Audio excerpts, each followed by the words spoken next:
né? Porque a gente também tem esse detalhe, né? Nós somos muito desrespeitosos com as outras espécies vivas que tem na face da Terra, né? Nós somos extremamente desrespeitosos. São raras as pessoas que, quando falam alguma coisa de preservação ambiental, se lembram que existe um legado no reino animal, né? Que estão aqui e que têm os mesmos direitos que os homens, os mesmos.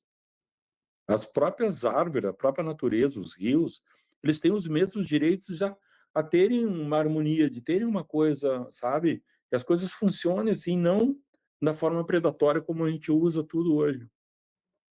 E não como os animais, como a gente usa os animais, entendeu? De forma predatória, porque a gente usa os animais. A gente não convive com eles. É a história da contemplação. Tu olha para uma árvore, né, tu tem que contemplar, ela tem o tronco, ela tem as folhas, né? Ela tem o volume dela, tem a copa dela, entendeu? Tem a energia, ela tem uma vida. Os animais, as onças, os elefantes, os cachorros, os gatos, tudo tem eles têm a linguagem deles, eles têm as histórias deles, entendeu? E o homem não, o homem acha que ele que é o dominador, que ele tem que impor condições, costumes, não. Os animais não precisam da gente para nada. Se a gente desaparecer da face da Terra, os animais vão agradecer, entendeu? Porque geralmente é isso que No acontece, né? A gente que no campo cria hum, uma força, né, predadora, achando que nós é que determinamos como as outras espécies devem viver.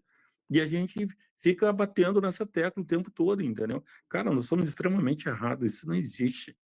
Entendeu? O planeta é uma harmonia entre todas as coisas, entre os golfinhos, as baleias, né? Entre os cachorros, a girafa, o elefante, né? Entre as árvores, as plantas, a couve, a alface, tudo tem uma harmonia, tudo tem uma lógica, aquilo vive, aquilo tem uma essência.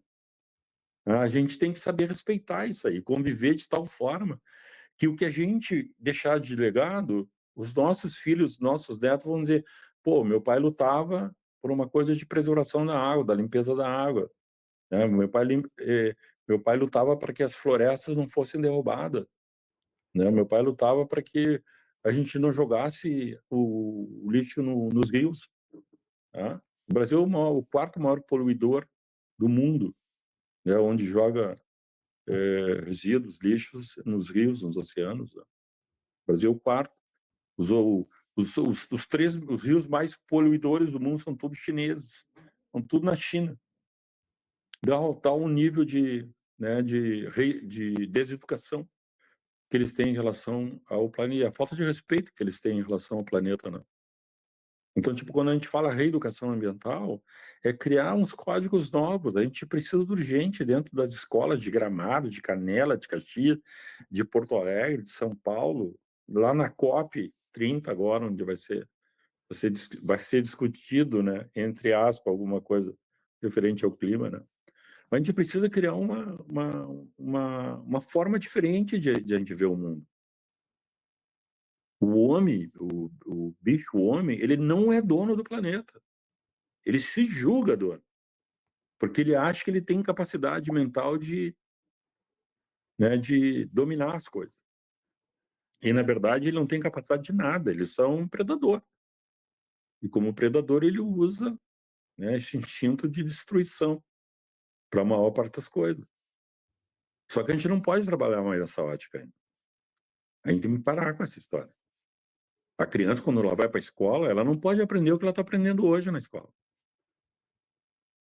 A criança, quando ela entra na escola, ela tem que entender que ela tem que gerar o que o professor de hoje na escola tem que fazer com que a criança entenda que as relações são de troca e não de imposição de conteúdos. Tá?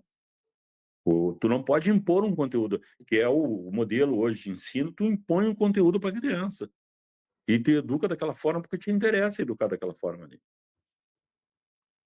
Mas, na verdade, não. Na verdade, uma criança, muitas vezes, ela tem muito mais sensibilidade para entender o que está acontecendo no ambiente que o adulto.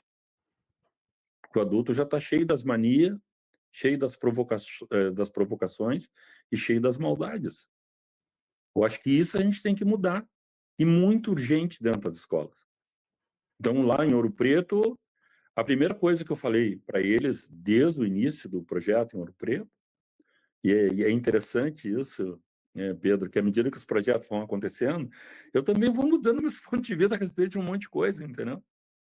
E eu Sim. entendi que, na verdade, dentro da escola, a gente não forma cidadania. A gente não dá essa oportunidade para as crianças serem cidadãos. As crianças têm que entenderem, né, que quando ela vai para uma escola particular, quando ela está pagando para estar estudando numa escola particular, para ter um estudo melhor, alguma coisa, na verdade, ela só está trocando uma moeda. Ela está tendo um aprendizado um pouquinho mais qualificado. E ela vai trocar experiência com os professores. Em tese, seria isso aí, né? Depende muito. Né? Mas como o ensino hoje ele é impositivo, né? A coisa pedagógica ela é impositiva, as crianças trocam muito pouca experiência com os professores, porque as crianças não trabalham por projetos, né? Se as Uhum. crianças trabalhassem por projetos, tipo um projeto, como manter as florestas vivas e por que tem que manter as florestas vivas? Isso é um projeto. Aí tu vai trabalhar, toda a escola vai trabalhar o projeto esse ano. Aí ela vai entender a relação que ela tem com a natureza. Ela não vai pegar e destruir a natureza para, entendeu? Criar uma coisa artificial para tentar sobreviver, para tentar se manter no planeta.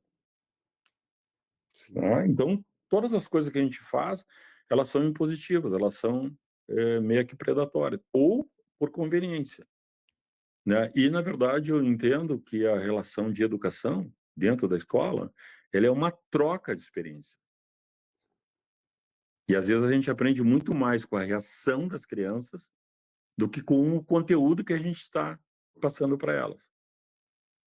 Né? Por isso que eu, dentro do projeto Amparte, e por isso que, às vezes, o projeto se torna dinâmico, né, que a gente trabalha nesse âmbito, assim, de respeitar o ambiente no qual a gente está inserido, com as crianças, na forma de educar, a gente está trocando experiências, a gente não tem que impor conteúdo, né, a gente tem que pegar os conteúdos pedagógicos, entendeu? Transformá-los em experiências, né, vividas dentro da sala de aula. E aí tu tá formando cidadãos. Tu está dando a oportunidade, porque qualquer criança, pobre, rica, mais ou menos condição econômica, tenha pelo menos a esperança de ter uma educação de cidadania, que é o que a gente precisa formar no Brasil. A gente precisa formar cidadãos. A gente não precisa formar consumidores, que é a nossa educação hoje. A nossa educação hoje ela é formadora de consumo.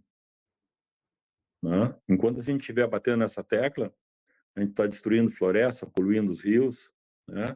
Destruindo um monte de coisa.